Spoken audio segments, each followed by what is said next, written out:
Jeder kennen Elvis, die Beatles mag ich auch, B.B. King und John Lee Hooker, die alten Blueser auch. Die sterben Joe Cocker und seine verroste Stimme. Die Lieder von den Rolling Stones gehen mir nicht aus dem Sinn.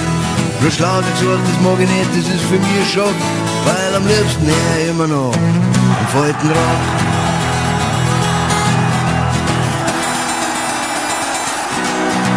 Ich mag am Jimi Hendrix, sei zornige Gitarre, am Gary Moore sei Fiedeln, das mag ich auch.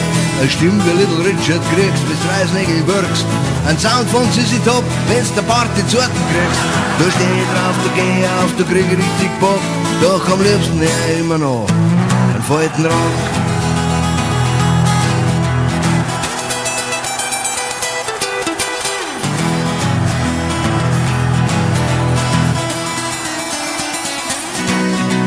Ich bin ein Rock'n'Roll-Freak, der Rock, das ist mein Welt. Und bin ich wirklich einmal krank, dann weiß ich, was mir fehlt. Dann greif ich mir immer in Gitarre, spiel bis die Finger tieren. Hör meine alten Scheiben, bis mir die Läpfe klirren. Beim alten Sound, der pfeift, der Straps, der Bladel und der Lack. Doch am liebsten her immer noch einen alten Rock. Doch am liebsten her immer noch einen alten Rock.